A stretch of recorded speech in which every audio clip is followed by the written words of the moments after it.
A shout out to our podcast sponsor, sportsponsorship.co.uk. If you or your business are interested in making a real difference to the Scottish game, supporting hundreds of kids into regular football, get in touch with sportsponsorship.co.uk and they'll find the right fit for your brand.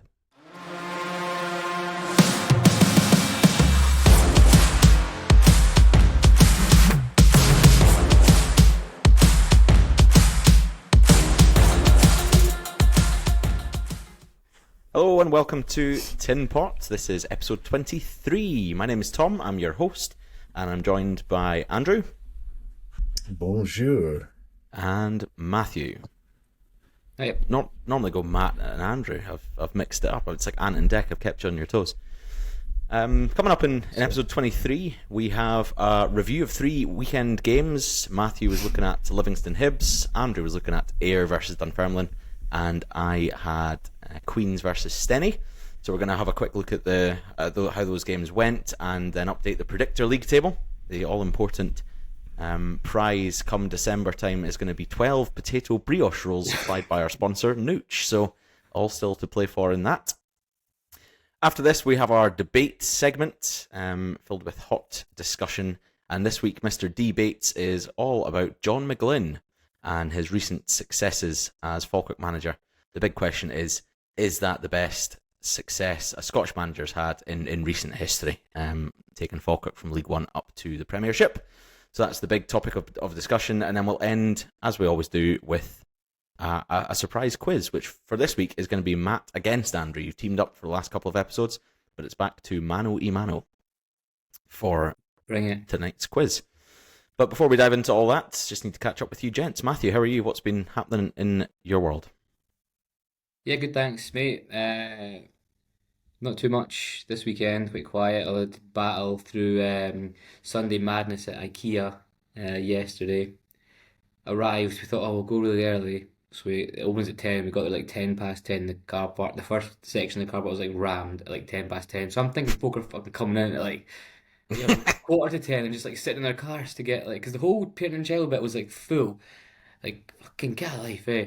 So we had a McDonald's breakfast before. I had the sausage sandwich and the double sausage and egg McMuffin and 4 hash browns. Wait, a sausage sandwich? Well, yeah, it's like a slice. It's like a sausage on a burger bun with a slice of cheese, ketchup, really nice. I would recommend. Is this new? I've not heard of that before. Mate. Oh, new. wow. It's good. Why don't they just bring back the bagels? It's so simple. Just make everyone happy. Nothing beats the double sausage and egg McMuffin, but this was decent. Hash browns again on point, but quite expensive as everything is these days. Just like the price of it's just like scandalous, eh? It's $1.99 for a single hash brown. $1.99 for a hash brown. Are you having a laugh? Although you can add on an extra one to your meal for 99p. So, but still. Yeah, this guy knows all the hacks. I had a Macca's over the weekend as well. I had to sample the new menu. You guys were talking about it, and I was scared. You Andrew, I think, said that there was the Canadian barbecue style burger. Yeah. So I was a bit hesitant, but I got it and was pleasantly surprised. It's not barbecue at all. It's got like a sweet mapley sauce on it. It's really, really nice. So if you're going back before that's off the menu, I would recommend it's not like a standard barbecue sauce at all. It's like a sweet maple sauce. It's really good. Right, okay, that changes things then. That changes a lot. Might try that. It's, as Matt says, a bit expensive. It's a special burger, but it was very good. A lot of these McDonald's moments just depend, eh? Because you could be going at like a bad time, you know? And that could taint your idea of it, you know, especially with the new stuff, because they can be a bit hit or miss. So if you go to like a shite McDonald's, a bunch of idiots running about, like fucking hell, they shouldn't prioritise fucking McDelivery ahead of the customer standing like a dick with their little fucking receipt waiting at the bit, and it says, "Oh, pick up now," and you're just fucking standing there for like 10 minutes, no one's bringing you any food, and like 10 folk are just running about like fucking putting cups on trays and shit. Like, what the fuck are you doing? Hey, like seriously. Yeah, I agree. Just got so angry there, just bang it. And then the third time I forgot to ask for a bag, and I was like, well, I'm assuming they're just going to give me a bag, and this fucking idiot woman just comes to take away all the stuff from the tray, like 10 burgers and that, and it's just like, oh, I was like, can I get a bag? He's like, you never paid for a bag on the thing. I was like, fuck off, you jobs. Like, seriously, eh? Get in a bag. Like McDonald's needed 10 pence for a paper bag. It's a con. Total con. It's supposed to be a plastic bag charge, and they just said it's a bag charge. Anyway, sorry, I digress. I'm order on the app as well is fucking annoying. Like, because then you order like a drive-through pickup situation to make it a little bit more slick, and then sitting there like a dick. And then you can't like say I'm up for this until you're like within the vicinity. Then you're within the vicinity, and it's like, oh, do you want a bag now? And it's like, fucking, of course I want. Like, why didn't you just ask me like when I was paying for all the shit? Now you're like in the queue like a dick, like trying to fucking like finish your order. It's going like slow because like I don't know, you're 5G's off or something, and then you're like, it's like, we as well just order to the freaking thing. Like, plastic so bag. annoying, The bag thing was brought in for plastic bags specifically, so you could reuse bags. You wouldn't be wasting bags for plastic in the sea and shit. Not for paper bags that you fucking should just give away for free because you're a £1 billion company. You're expecting some dick to pay an extra 10 pence on top of it. I'm asking me to round up to the fucking charity. I'm not giving anyone fucking charity. Maybe you should give a percentage of your profits to charity instead of me rounding up to the, unbelievable, eh? Fuck off. That drives me mad. Like, why is this little woman bringing me a tray? Like, oh, this guy's takeaway. Here's his chips. His fucking burger. Now he's not wanting a bag. Oh yeah, he's gonna carry it in his fucking pocket, is he? Yeah, like, it's mad. Like, it's mental. Like, yeah, the bag thing is ridiculous. Like, I'm not that cheap to fucking like not pay 10 pence for a bag. It was clearly oversight. I didn't. An error is the word you're looking for. Your error. So why are you getting angry at her? My error. Yeah. Well, I'm not trying to like steal 10p from McDonald's. Yeah, but if everyone did that. If everyone did that and it was just their error and they bring a bag to everyone that's not clicked, but there's just free bags going out the door, mate. Come on. I've just given them £30 of my hard-earned cash and they're saying, oh, you didn't fucking press the 10 pence button so you're not worthy of good customer service. Are you joking? Get a grip, I say. You said you agreed with me, Tam. What are you talking about? No, I said I agreed with her. Oh, with her? Yeah, 100%. This is golf. It's your error. Don't be angry about not getting a bag if you didn't select bag on when you ordered. Yeah, but the thing is, surely whoever's not getting a bag is in the like serious minority. There must be in like the 2% of McDonald's orders. Like, so surely if you're going to charge for it, it's built in, or you don't charge for it, or you have to opt out of it. Like that would make way more sense rather than fannying about having to fuck about with a bag. Like, just that's nonsense. Yeah, the ordering process of a bag is maybe a bit too technical and it's a bit over the top. But in that one unique situation where Matthew's made the error, fuck that. You can't be angry at her. Running about from fucking thing to thing, kept pressing buttons and that on the machine. I had to chase after him. And is that her fault? But she could clearly, if she's standing there being a wee job's worth and standing there under like the chicken nugget section when you're putting like 4 chicken nuggets in a little bag, like you could easily see that this father is stressing out of his mind, What? So her job is to do all her usual work and keep an eye out on you to see that you're stressed and you've forgotten to put a bag on. There's too many of them. Some of them are just standing about. What are they doing? Like, seriously, how many people do you need? Like, back in my day, when I was there, it was a well-oiled machine, I'm telling you that. We didn't pander to the fucking McDelivery nonsense, the lazy cunts who can't be bothered to drive in their car 5 minutes to get a delivery. It's unbelievable. The customer in the building should be given priority and should be getting their food first in a nice bag, folded nicely, kept warm rather than on a fucking tray. And I watching it. It was sitting on the tray for ages while they were dicking about. I can tell you that for a fact because it was cold. You tell them, mate. You fucking I'm telling them. Everyone's listening to me. No, back in my day, it was the perfect system. When we had people working on the fucking tills, you'd rock up, you'd have a nice smiley face. Hello, what can I get you, sir? That's me. Yeah, exactly. Everything was ready, right in the machine. Boom, boom, grab it. 10 seconds. There's your stuff. Like, yeah.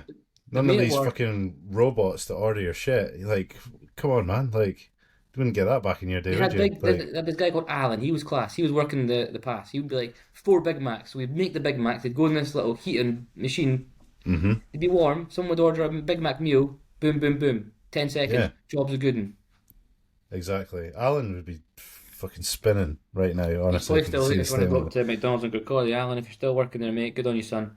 We should interview him and just be like, look, sit him down and be like, look, the game's changed now, and try and. It's like everything else. It's just systematic of the consumer getting the fucking screwed by big business. Like, everything's getting worse, but you're getting charged more money for it, and then on the top of that, you're expect to carry your chicken nuggets in your pocket or that. Hey?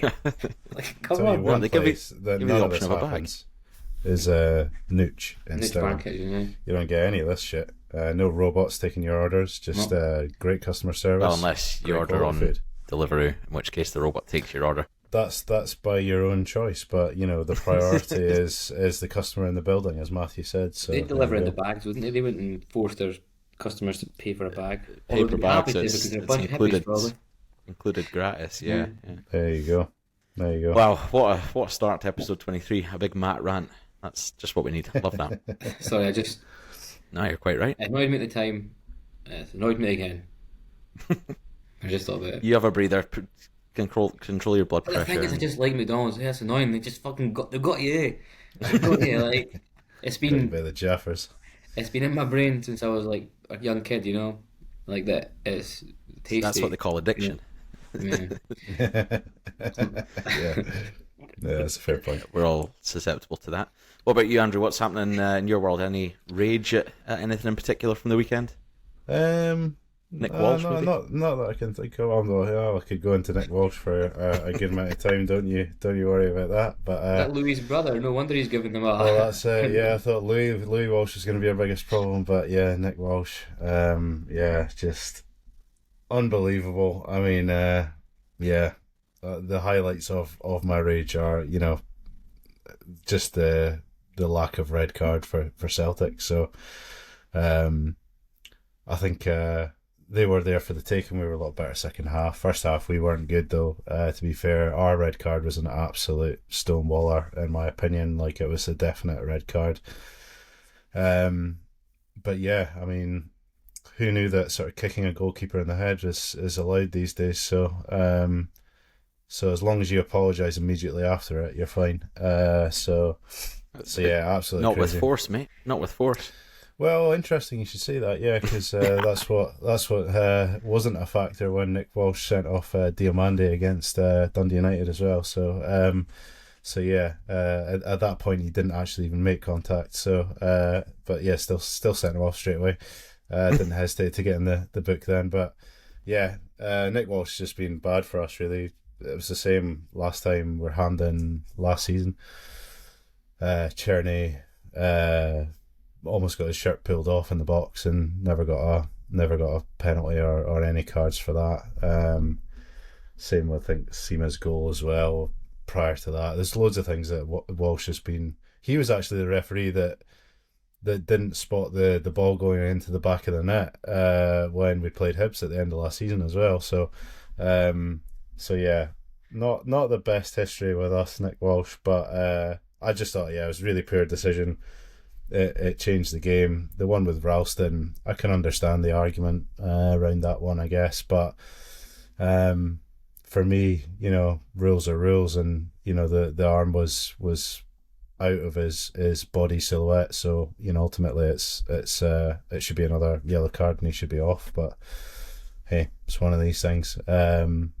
But yeah, disappointing, but very proud of our performance in the second half. I think extra time we were just going to tire because we were really running about mental in that second half, so could understand why a few mistakes crept in, and yeah, Celtic capitalised on that. Fair play to them. So yeah, bit frustrating, but improvements are definitely there, so hopefully next time we'll go at them.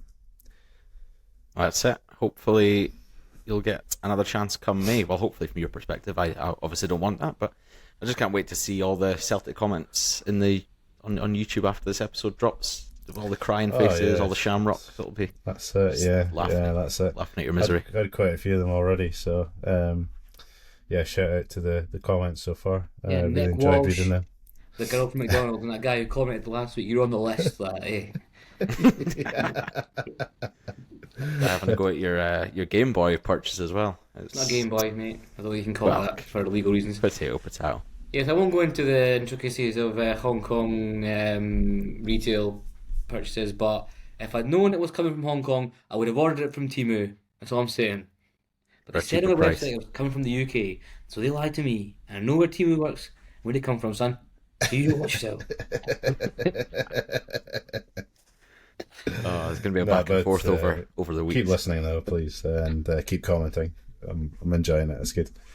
Yeah, and you were also compared to Jason Cundy in one of the comments. That was a Yeah, personal exactly. highlight. Yeah. I mean, I've I'll seen the take that to hairline be or fair. what?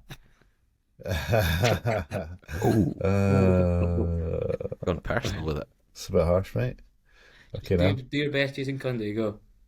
No, I don't have the energy, mate. I'm not gonna lie. I've had 3 hours sleep, so I'm not gonna be able to do a Cundy right now. But yeah, maybe next time. I'll get myself G'd up for it, and I'll give a good Cundy impression. But Yeah, you just dropped them right on the spot there, Matthew. No, That's not the way we behave here. just Come a on. classic sort of Cockney, you know. You watch him. I'll give it you. You what? Anywho. Can you hear the Rangers? Oh, like that. It's not seen Rangers. Anyone see Rangers? Mate. No, I can't say mate. Because I was just because Australia. Every time you say mate, yeah. look at Just sound English like accent, Ange. it just goes to Australia. But no, Oh dear. everything we said last week was fair, and I think people are starting to open their eyes to what we're saying all along. You know, clearly by the performances of some Celtic players and the players that have come in from the dark, that Yeah. the manager wasn't playing his best team or playing the team in the way that was most effective. You know, so. I still don't think the penny's dropped, I'm afraid. So No, it's yeah. what 2 games doesn't like change 4 or 5 years of brainwashing, does it? Come on, behave yourself. Do you think he'll get another job with like in England or that after the Desmond sort of drive-by? Well, he's in one of, I think he's in the top 5 favourites for the Southampton job after Russell Martin being the top. So so he wouldn't go that yeah. low, would he? He wouldn't stoop to that. That would be those brilliant levels. if he goes back to Southampton and gets them promoted again. Oh, make my I day. mean, that would be hilarious. But no, I don't know what would happen there. But yeah, interesting one. I don't think Rodgers would go there, personally. I think he's going to go for a paycheck job the next one. Going like. Saudi, Yeah, big time. going I Saudi. think so. Yeah, I think that tip was probably pretty bang on. But I don't know. He's still getting sort of talked about at And is he in going to sue reasonable him, do you levels. think, as well, for defamation or whatever? Defamation. Nonsense. No? He's not got a Sue? leg to stand on. Who Desmond's going to No, sue him. Roger will sue Desmond for reputational damage. No, I don't think you really want to take a billionaire to court, if I'm honest with you. So Rocks up to think court that- and just goes, Gucci belt. Gucci belt. Yeah. Nah, I can't see that happening. No. Right, let's move away from the old firm and on to our fixture reviews. I will share my fantastically non-Tinpot PowerPoint presentation. If you're currently listening on Spotify or Apple Music or whatever, switch over to YouTube. Come and give us a view there, and you can get to see these fantastic graphics. So the predictor league table after week 5 is as follows: me on 7 points, Matt on 5, Andrew on 3. We all got blankety blanks last week. And into week 6, these were the predictions made. So Andrew was looking at Ayr Dunfermline. He'd predicted a 0-1. Matt had predicted a 2-0 to Hibs away in Livi. And I had gone for a 1-0 win for Stenny over Queens. Andrew, how did the Ayr Dunfermline game play out? What was your sort of take from that? Pretty good. It went pretty well for me. So got the score bang on. So yeah, that's a first. Game of 2 halves there. Dunfermline applied a reasonable amount of pressure in the first half. They had a couple of opportunities from open play, a couple from set pieces. Looked quite threatening, or looked certainly by far the most threatening team in that first half. Couple of really near misses. One from a free kick just outside the box, and then they managed to get the goal from a corner. So it looks like they maybe really worked on set pieces. And try to apply that during the game. Second half was completely different. Ayr were certainly the more dominant team. A couple of big saves actually forced in that second half. So Dunfermline really made to fight for the 3 points. So it's quite an even game, if I'm honest with you. As I said, Dunfermline claiming the first half, Ayr claiming the second half, but they just didn't quite manage to get anything at the end of it. So Dunfermline hung on, and it's another decent win for Neil Lennon. Fantastic. Good stuff. Over to you, Matt, in the Scottish Premiership, Livi against Hibs. You'd predicted a Hibs win. How did that one go? Finished 2 apiece, Desmond, some like to say. Hibs taking the lead inside the first 20 seconds with Jamie McGrath.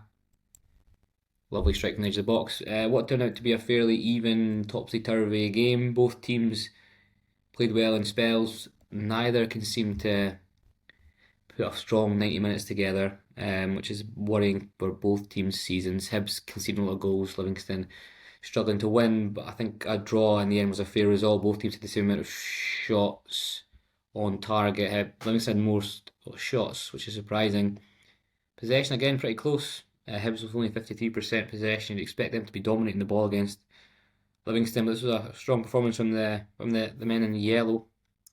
Hibs again another draw, which has seemed to have hampered their season a wee bit. They should be closer to Celtic with the resources they've got this season and the amount of draws they've had.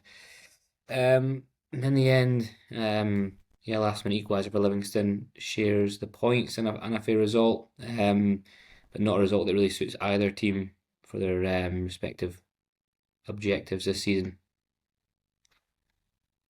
Do you think Livi would have taken a point pre-match? No?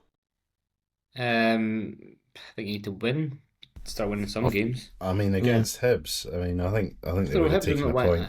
Hibs are alright, but I mean, they've hardly been winning many games this season. They've won 2 out of the last 5. They've drawn 2, won 2. They've only won 3 all season, though. Livingston won 1. Yeah, fair enough. That's a Hibs team that have conceded 14 goals. I mean, it's not that sitting much. third. I know, but you're at home. You have to win. You can't just say, "Oh, we're going to beat Dundee or Killie." I mean, you have to actually start winning against some other team, you know. So why not in a game you actually played quite well? And that's just a disappointing thing that they actually performed quite well, and then again they find themselves behind and going in the last minute.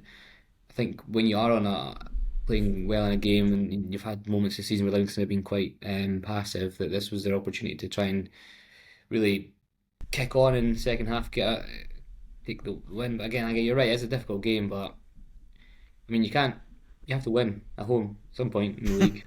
So I don't know, why couldn't they just do it against Hibs? I mean, I think Hibs are underperforming, really. I mean, they're third, obviously, but it's because everyone else has drawn and they've drawn all the time. If they'd been winning more games, they'd be closer to Celtic, could even be second, but maybe a bit closer to Hearts. So it's an interesting season for Hibs. This is a real big opportunity for them, and they seem to be just kind of, I don't know. They know how not to lose games. I think there was a stat I was told. I think David Gray's only lost 5 league games since last November or something like that.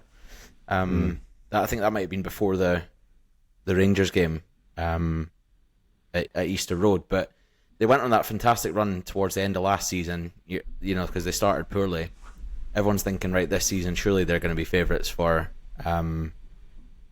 When everyone thought Hearts were going to be pushed on for third, they might be favourites for fourth, or potentially even being able to beat Rangers with the way they started. Sorry, they've been off the boil, haven't they? I think most people were expecting them to come back into form after they'd gone out of Europe, but it's just not seemed to play out that way. I don't know. I mean, I'm not sure I agree with either of you, really. I mean, the thing is, if they're looking to take fourth this season, which is probably realistic, you know, considering how well Hearts have done, you know, and unexpectedly, I mean, they're right on track for that. So I don't know. I think they've only won 3 games. I mean, the everyone else is drawing, and Rangers are faltered. There's a real big chance there to get third, and they could have won more games. They should have won more games. So to only have 3 league wins so far this season is pretty underwhelming, I would say. Well, but I guess the way the league's going, it doesn't really matter. I suppose they as you say, Andrew, they are on track. They are still third, so I guess. I think everyone's just picking up points from everyone, you know, in this first half of the season. Obviously, Hearts excluded, really, but you know, and that is, I mean, I do agree with you to a degree, because ultimately, you know, you're saying if the Hibs are firing all cylinders, then fair enough, but nobody really has apart from Hearts. You know, that's the fact of the matter. So I do agree with you. I understand what you're saying, but if they were crystal balling it at the start of the season and saying they were going to be sitting third at this moment in time, even on points with Rangers, only 5 behind Celtic. I think they would have probably snatched your hand off at that. And I guess there's still scope to improve. Yeah, there's still a chance to get better. If you'd asked them if they wanted third, they would have said yes. If you'd asked them, do they want, how many points are they on? 14, is it? 15. 15, 15. yeah. 15 points after 11 games, they probably would have said, no, we want to be on 20 plus. It's going to be a mental league. Like, it's going to be such a small gap between, like, a large number of teams going in there. Crazy, so, anyone could finish anywhere between certain spots in the league. Maybe. I mean, tight. I think from Livi's perspective as well, there's really not that much in it. As also, I mean, Dundee got battered again. Yeah, exactly. So they're right in their sights. Right. Yeah. Only 2 points between them, and then there's only 3 points between them and St Mirren in 8th. I'm looking at it just now. So, but I mean, they do have a game in hand. So there's not much there, is there? Like, that's it. As you said, I think it's going to be top and bottom 6 are going to be very nip and tuck. They've only beaten Falkirk, so if they can beat someone else, like, that'll give them a bit of confidence that they can really match teams in the league. 100%. It's fine being hard to play against or to get stuck in and be quite dogged, but you have to get results. Otherwise, what's the point in it all in life? It'll all change shape over the next 6 to 8 game weeks. I think Celtic and Rangers are both going to come onto a bit of form. Hearts are going to probably retain their form, if not drop off a wee bit, but that's still really powerful. Aberdeen have just come onto a wee turn of form as well. They've shot themselves up the table. So your traditional top 4 or 5 are all going to be playing pretty well now, and that's when the gap will start to separate between the sort of Killies and Motherwell, St Mirren's, etc. But for now, it's really interesting. Just too many draws on the board for the likes of Hibs and Motherwell, Dundee United, etc. So. Anyway, that's the Premiership action. I was looking at League One, and if you'd listened to the episode on Friday, I did say that Stenhousemuir were at home. I've made a complete no hunt of that. It was actually Queens at home. So my prediction, I mean, I could be voided. I don't know. No, I've scooped 0 points. I predicted a 1-0 win for Stenny, and it was a 1-1 draw.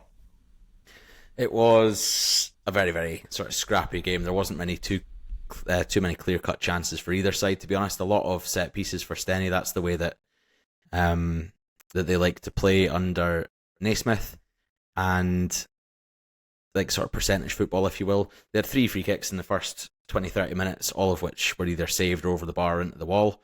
The first real opportunity was probably the goal, to be honest, from Queens. It was a dinked ball in and knocked out by the defender, then nudged down by the striker, and it was a first-time volley into the bottom corner. It was quite a nice finish, to be fair. So Queens went in 1-0 up at half-time, deserving of their lead. They had the better of the chances in the first half, but then in the second half, Queens sort of dominated until about the hour mark. Then Naismith made some changes, brought on 3 attackers, changed the shape, and it was sort of Stenhousemuir, not one-way traffic, but they definitely created more in the last half hour. In the last 10 minutes, it was just throw the kitchen sink at it. There was, I think, 4 or 5 corners after the 90th minute in extra time. The keeper was up for all 4 in a row. I've never seen that before, a goalkeeper in the box for 4 corners back to back. But yeah, some sloppy defending at the end from Queens allowed the right winger of Stenny to sort of dribble. Didn't even really have to dribble. I just don't think anyone tried to put a tackle in. And he sclaffed at a shot. It wasn't well hit at all, and it just crept into the bottom corner. So they equalised in the 93rd. And I didn't obviously watch the game live. Unfortunately, you can't really do that with these teams, and unless you go to the game. But I watched the highlights back on Queens' YouTube channel, I think, or was it Stenny's? One of the two.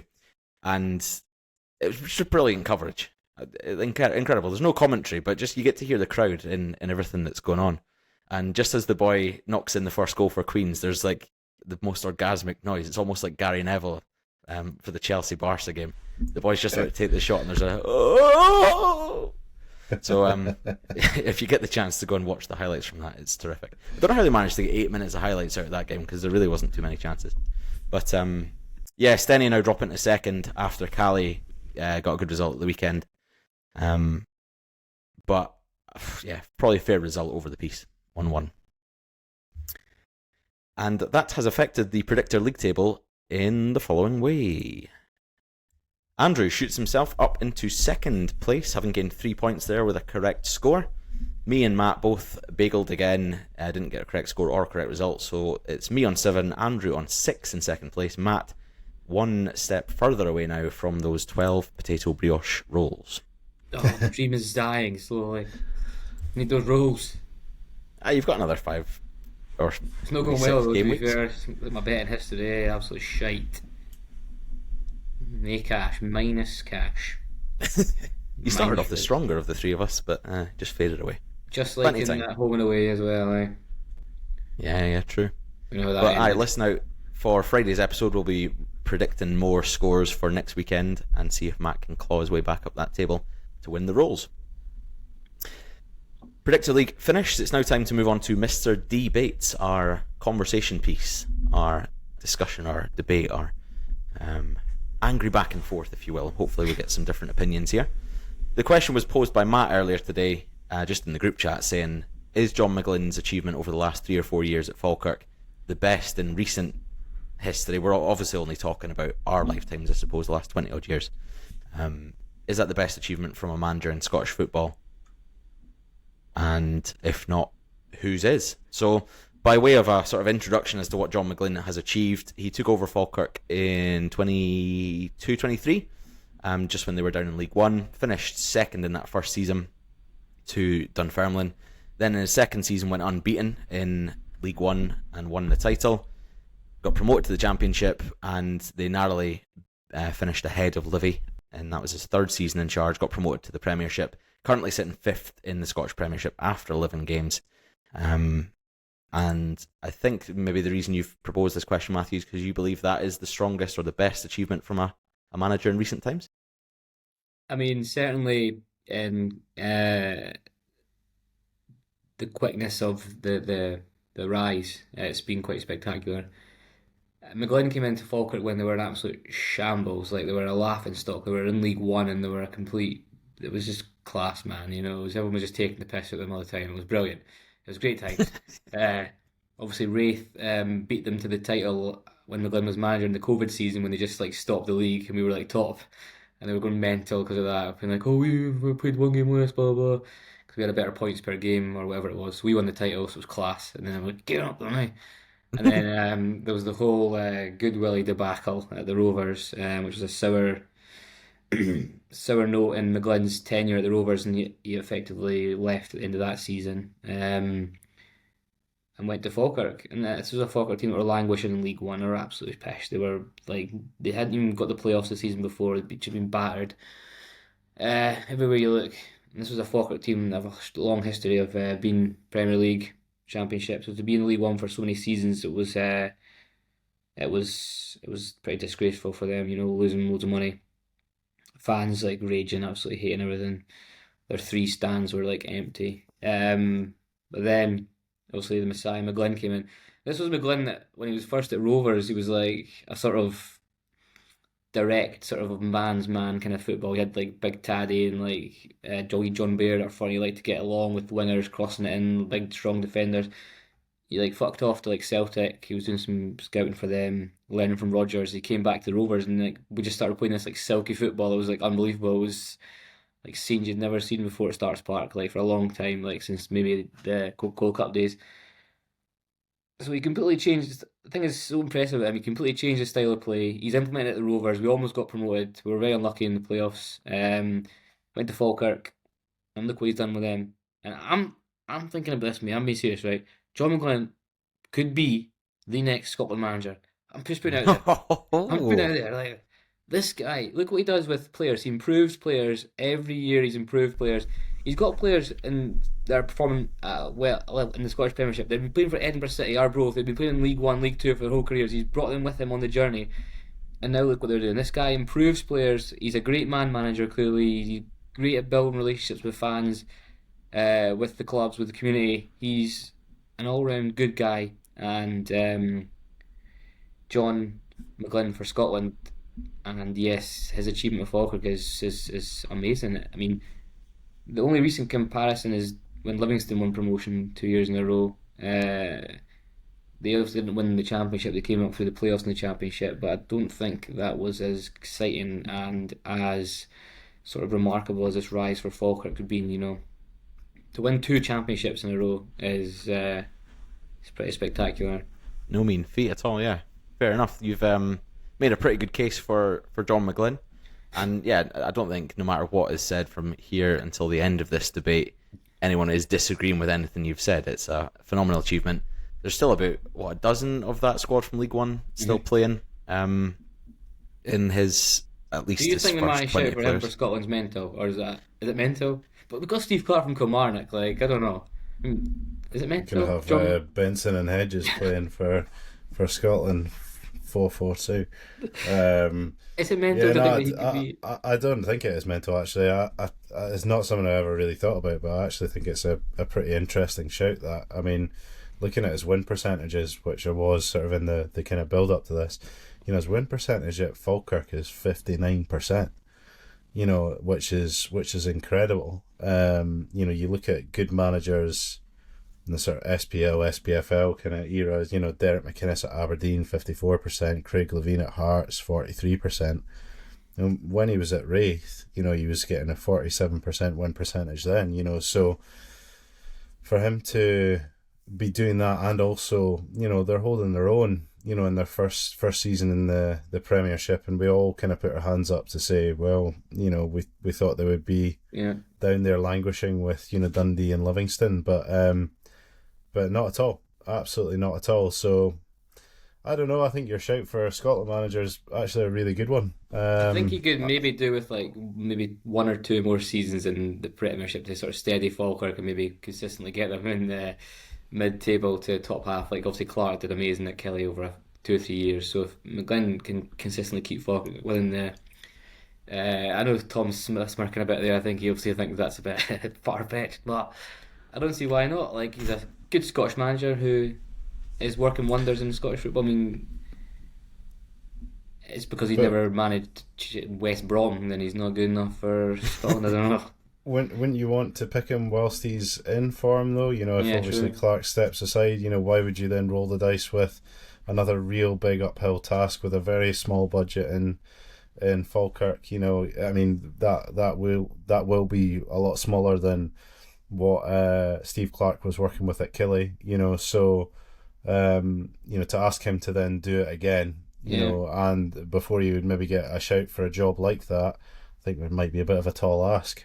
Exactly, and when you're Scotland manager, you can't just go and buy players. You have to improve the players that you've got within the squad, and McGlynn can or recruit from England, basically. Yeah. McGlynn knows how to take a player and make them better. Like, that's clear that he's done that. So there's hope for Liam Henderson and a centre half for Scotland.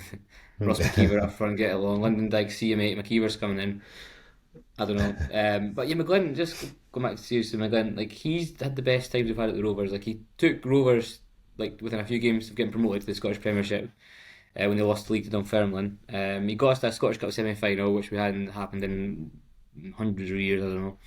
He came back and then almost got us promoted to the playoffs. We were close. Like, it was close. I was pretty gutted, like, not to become second that season. Third, I think we'd have won. Anyway. And then look what he's done at Falkirk. I mean, this guy's on an upward trajectory. He should be on the shortlist for a number of jobs, like, going forward, even not just Scotland, but he should be. I wouldn't be surprised if clubs in England were looking at him, surely. Like, this guy's clearly knows how to adapt. He's evolved from being he's changed his style of play. He's completely revamped the ideas on how to play football successfully. He's not just coming with some sort of nonsensical idea of how to play and then completely flopped. He's just success after success. He's riding the wave. And he's a stylish man as well. So, what do you think, Got Tom? no here, we don't care. Exactly. I'm not going to slag off John McGlynn for a second, but he's nowhere near conversation of being a Scotland manager for me. Nowhere near it. Really, really good. All the things you've said, he brings players on, he works without a budget, all these things are characteristics that a Scotland manager would need.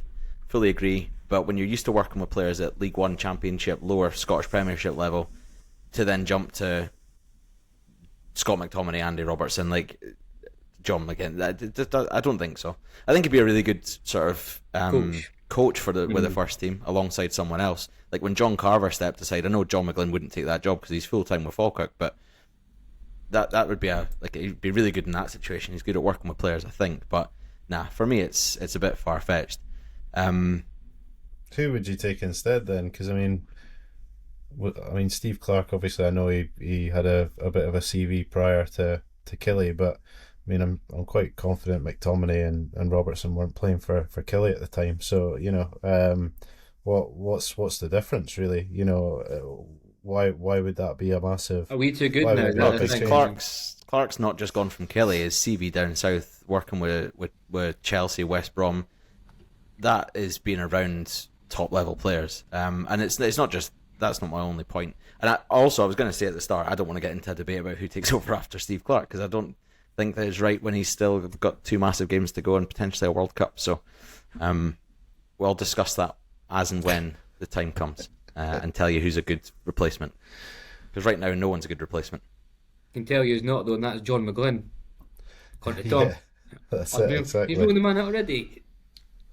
Yeah, yeah. I don't often have bold or I'm normally on the fence with opinions, but just I don't feel like he's. Imagine the scenes with Thomas sack the SFA sign at Hampden as John McGlynn unveiled it.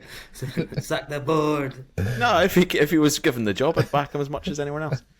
But right, talking about John McGlynn, this is a debate section. It's not just a wanking off section about. Let's just talk about how good John McGlynn is. Let's Clearly discuss it's not.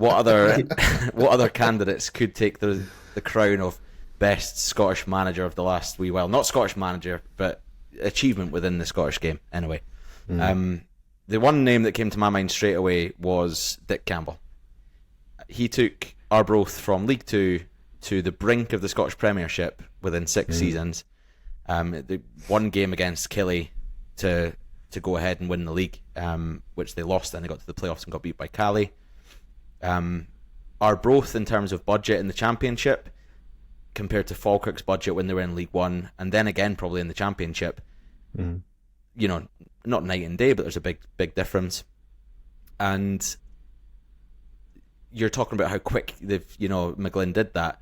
Within 6 seasons to get within one game of getting to the Premiership, I think it's too early to say McGlynn should have that crown, if you will, of the best achievement, because it depends what happens this year. Yeah, he's got off to a good start, but we're only 10, 11 games in. If he loses his next 6, he could be rock bottom of the table, and that is feasible. Whereas at the end of that run, to go up 2 leagues and then finish second in the Championship, which Campbell did, I think that's with a part-time team. Yeah, exactly. It's a huge achievement. The problem with Dick Campbell is he's not versatile enough to have taken a big job, which personally I don't actually agree with. But that's fact. He's not being tipped for Wraith or anything like that. To try and sort of take them to the next level. And to be honest, as I said, I don't agree with that, and I don't see why you wouldn't, because it's clearly effective. It's direct football, but I'm not against it. It works in the Scottish game. But yeah, to take them to the brink of the Championship, absolutely huge achievement with a part-time team, massive achievement. But the problem is he didn't quite get it over the line, and as I said, he's not as versatile as McGlynn, sorry. And that's why he's ultimately not performing in the Prem. So Falkirk are a full-time side, and would they have a manager like Dick Campbell instead of McGlynn? No. So yeah, but it's horses for courses. Like McGlynn, Dick Campbell's in the Arbroath job when they were in League Two, got 2 promotions, the same as McGlynn did, League One to Premiership. And the reason you're saying he's not going to be in that job, would they look at a Dick Campbell? Doesn't mean that the achievement is any less than McGlynn's. Well, it is, because going from League Two to the Championship is not as much as going from League One, which is very similar to League Two, to the Premiership. So I think it's a significantly different achievement, but it's not diminishing what Campbell did, and as I said, he did it with a part-time team. He just didn't quite do it, so he's not quite got that achievement under his belt. But had he, it would have been without that, there wouldn't be a debate about this at all. It would have been the greatest kind of run of promotions of all time, but he didn't manage it, and ultimately we're talking about, well, two of the three of us are talking about McGlynn for the Scotland job, or a better job at least, with respect to Falkirk. But we're not really having those conversations about Dick Campbell because he's been overlooked for them for probably our entire lifetime, just about, so that's kind of the difference. It's not necessarily saying that he's a better manager, though. Like, you're only going to look at someone for a job if they're a better manager at a better level. If someone takes a club from the 8th tier or 9th tier of Scottish football into the 4th tier of Scottish football with 5 back-to-back promotions, for example, and the peak for them is in League 2, sorry, they're never going to get looked at for a top job because they've performed at a lower level. So going from part-time football with the resources, the training facilities, the allure to go up and play in Arbroath, like the ability to get players like that up to the club, to get them to the brink of the Premiership, like, it doesn't mean that you're going to be. I mean, you could say that other clubs in the Championship should have looked at him for the job and they didn't, and you're saying that's because of versatility and stuff. But just because he didn't land a better job, that achievement in that space of time is still, well, just for me, just my opinion. Yeah, it's an absolutely incredible achievement. I mean, he was a lower league legend for a long time. Like, he was always kicking about League 2, League 1, getting promotions. He understands how to win at a lower level, and to come up to the Championship and to come so close, it is pretty sensational. I mean, he set the foundations for an Arbroath that are still quite strong. Look at them now, still perform well at the Championship. They've never really been in danger of ever going back to like League 2, where they were for a long time before he came in. So I think that he is an absolute legend of the lower leagues. He's a complete one of a kind kind of character, and he, like McGlynn, he knows how to get the best out of players.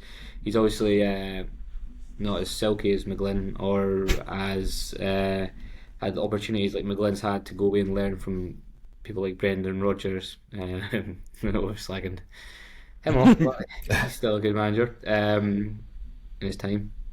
But I mean, you're right, Tom. That achievement is pretty spectacular. I remember that season. It was wild. Did it with Brecon as well in the early 2000s, back-to-back promotions. Akin to Leicester, you could say, mate. Like, everyone kept saying, "Oh, Arbroath will fall away." They never did. They kept fighting until like the very last, second last game. Even leading at half time against that game, the title deciding.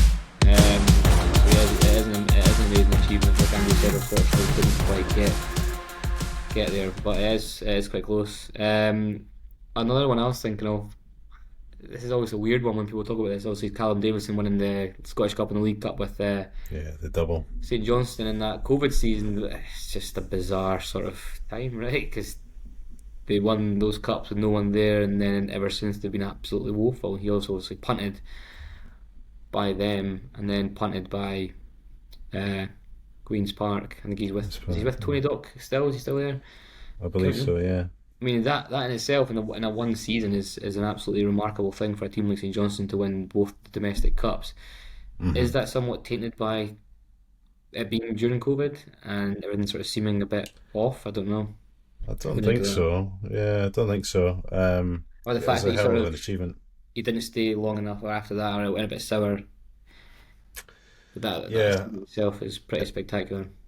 Yeah, it went sour very quickly. I remember at the time thinking it was a little bit too hasty to be getting rid of him. But yeah, I mean, when was the last time that happened? That you had a cup double out with the old firm. I actually don't know the answer to that question, but it must be a hell of a long time.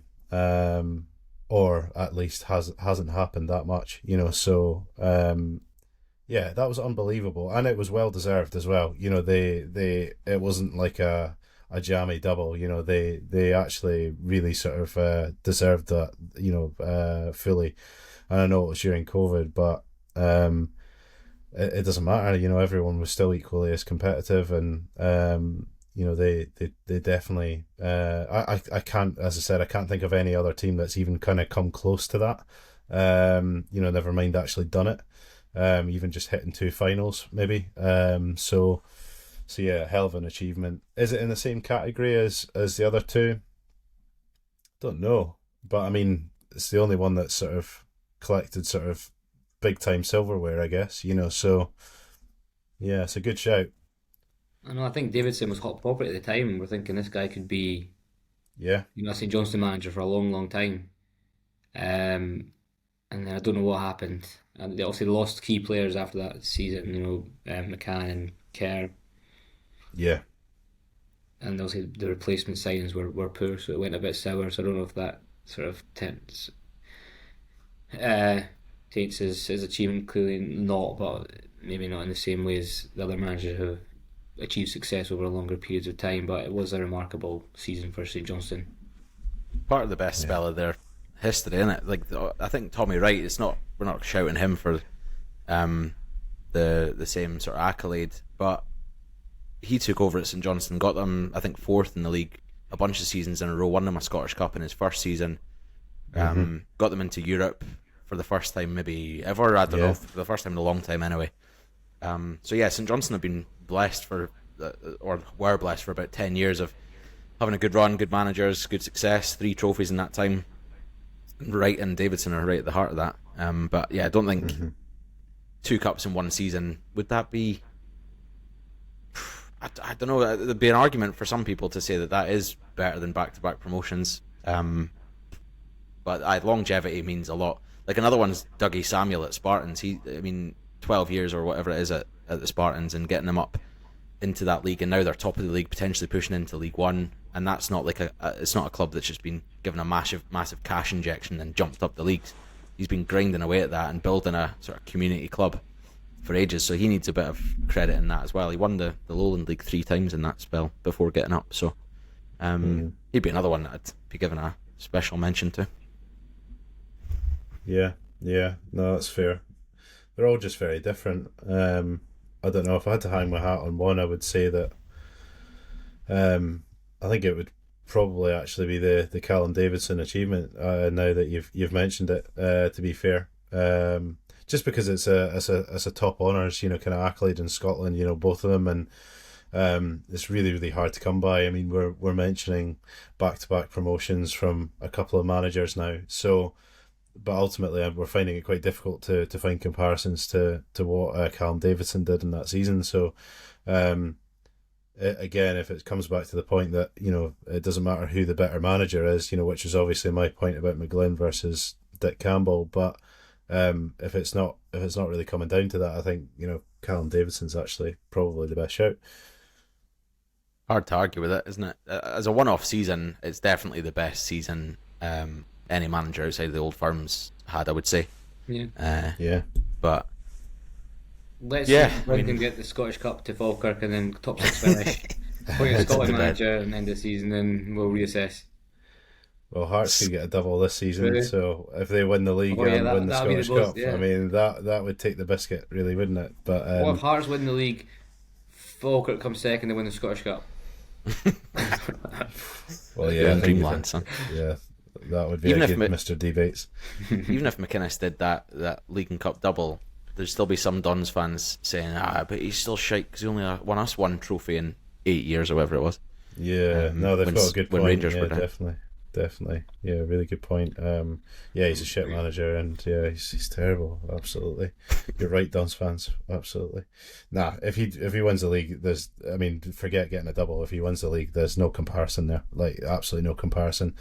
If you look at not just the fact that it's been such a long time, but you look at the difference, in finances between whenever it happened last versus now, the amount of cash, especially Celtic have got, in reserves and also, on the pitch, it's insane. Like the disparity between the two budgets is massive. So, yeah, there would be no questions whatsoever in my mind if McInnes won the league. League. For sure. Full shizzle. Matthew, your final, you're given the award of best managerial achievement in the last 20 years, going to McGlynn. You sticking with that? Yeah, just for like what he did with Wraith and also what he done with Falkirk. He is a legend, and He's your man. I'll be grateful for the memories, John. Thank you. I'll stick with Dick. Not the first time I've said that.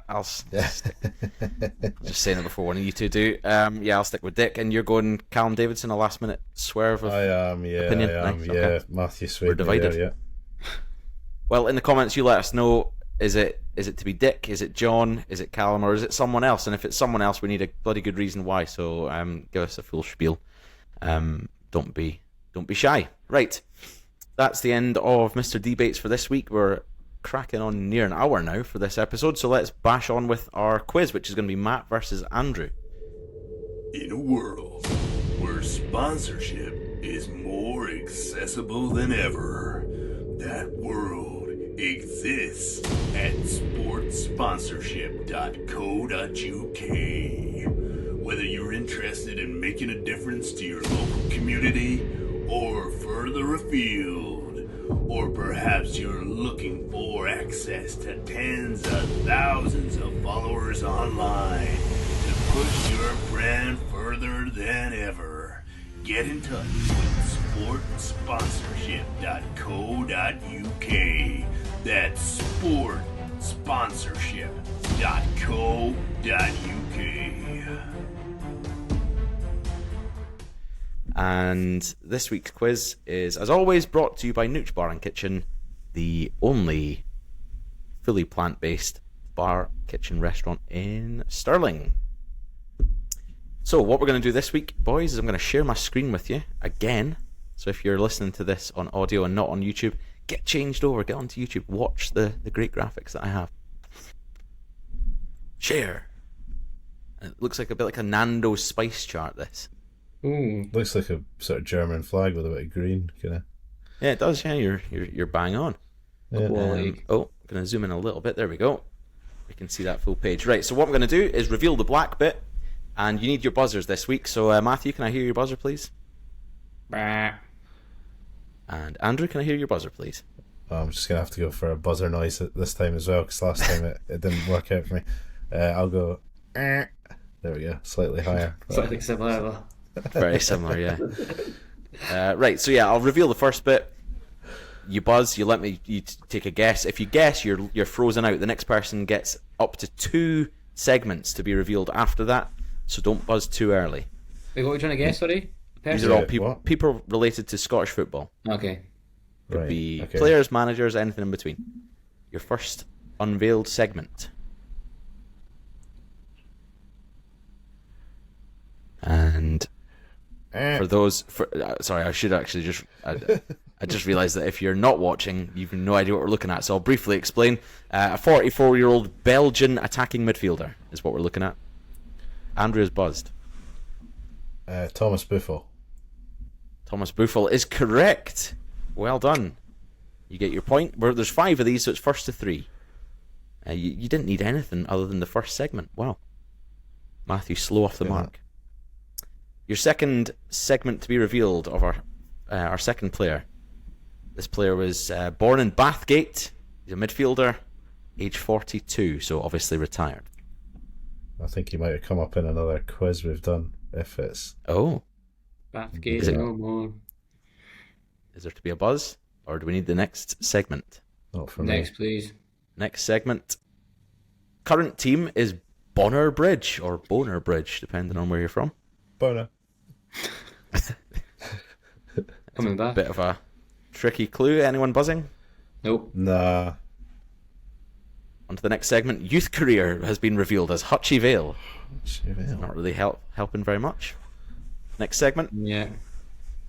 Senior career. First team 02 to 06 with Livingston. 65 appearances, 4 goals. Nope. Nope. Okay, next segment. Went on loan to the Rovers for a season, got 13 games, then went to St Mirren in 06 for 2 seasons. Oh, surely this is yours, Matthew. No buzzes? I'm trying to think of that St He's Mirren team. only 12. A midfielder from Bathgate, age 42. Oh, Matt's buzzing. No, it doesn't matter. No, you've buzzed now. Oh. You've got to give your answer. No, I don't know. Sorry. Okay, you're frozen out. It comes to you, Andrew, for the last green segment. To show you that he was at County from 08 to 15, 220 games. Oh, God.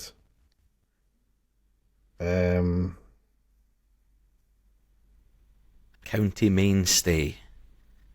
Would have been in that Scottish Cup final team in 2010.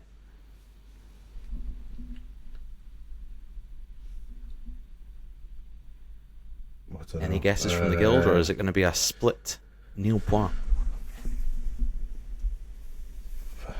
I don't know. No, I don't know. I couldn't even guess. Matthew, you're not going to get a point here because you're frozen out, but do you want to guess anyway? Stephen Craig, is that? Not Stephen Craig. It's Richie Britton. Oh. That's genuinely what I was thinking before I said no I buzz. thought the County would have given that one away at the end, but clearly not. Still 1-0 to Andrew. His third player, first segment. Player born in Glasgow, currently aged 37. Big tall fellow, and he's a striker. 37. Oh. No. Nope. No buzzes. No. Next segment is going to be the current team information. Current team Falkirk. Oh, buzz from Matthew. Brian Graham. Brian Graham is correct. Well done. He was at Hillington Youth. And he went to Morton, off to Wraith United, St Johnstone, and so on. Currently at Falkirk. That's one apiece with 2 men to go. Shout. Here we go. Done. Thank you. Your first segment of the fourth player. Born in Wishaw, currently... sorry, not currently 28. He's just 28 years old. Striker / winger. Anyone got any good Wishaw knowledge? Next segment. Yes, please. Current team is Marcerslock. I've never even heard of that team. Which, where are they from? They're from Malta, and I didn't know that by Wikipedia. I know that by... You been there? The wife. I've never been to Marcerslock, no. Next segment. Youth career. Accies, Aberdeen, Morton.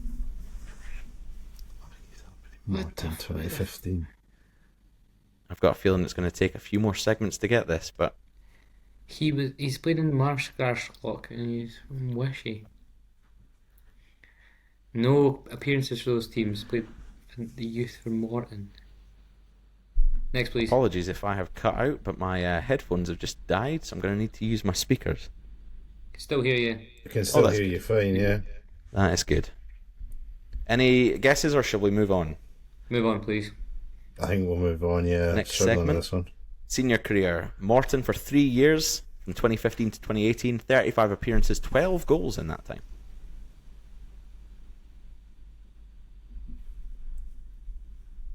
Nah, please. Next one.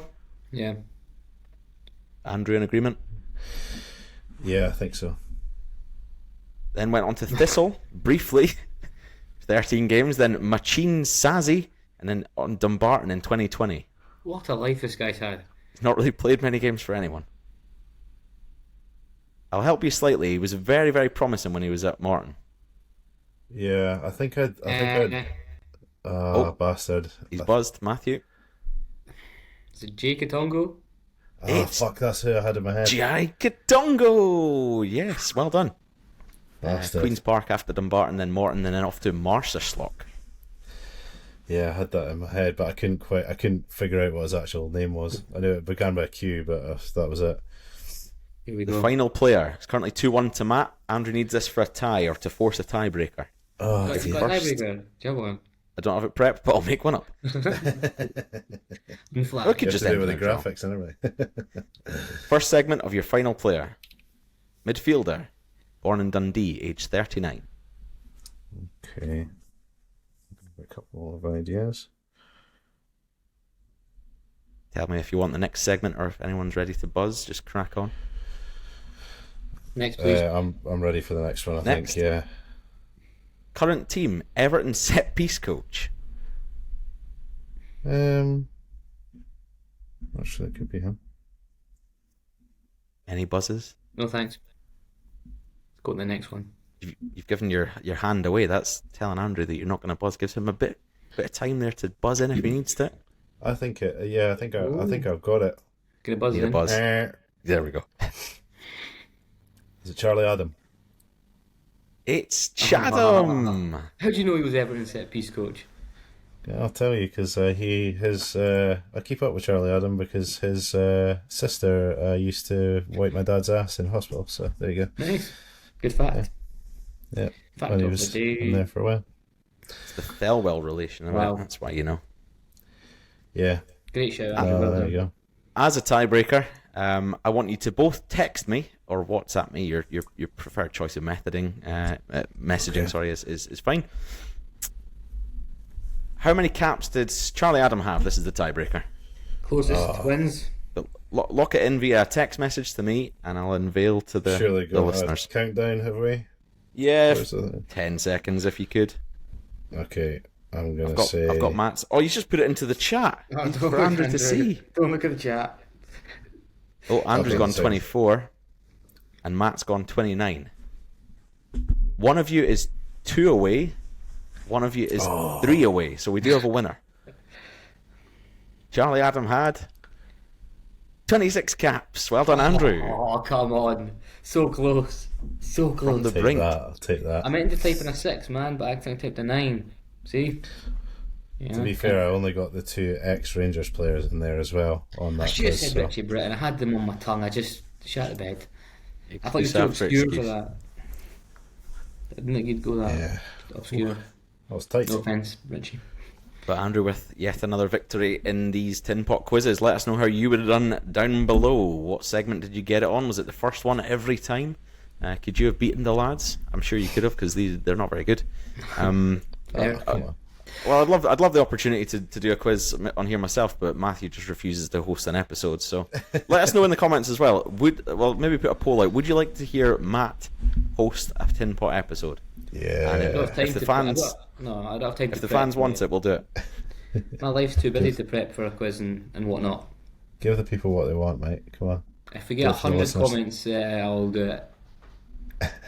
100 Naked. comments. Yeah. What about 100 comments from the same person? Does that count? Has to be people Still unrelated counts, to 100 people that we know. comments. Nobody we are related to or are acquaintances of. I reckon Okay. the guy that you offended with the Game Boy will probably put in 100 comments. Has to be someone unknown with a lot of numbers in their name. Look, if we get a few comments, if a few people saying that they're wanting to get you on, you need to host. Gotta do what the people want, mate. You have to. That's okay. I'll listen to the people. Good. That's episode 23 wrapped up just over the hour mark. Thank you so much for listening. As always, drop us a follow. Leave us a review on Spotify as well if you can. If you're at the end of the episode, that means that you've finished it. Therefore, you're eligible to leave us a review on that platform. That'd be really good. No matter what your thoughts are, whether it's good or bad, we appreciate all the feedback. This episode's coming out on Tuesday the 4th. It's Monday the 3rd today, and then we'll be back again on Friday. So until then, enjoy your week. Stay healthy. Arrivederci. Cheers.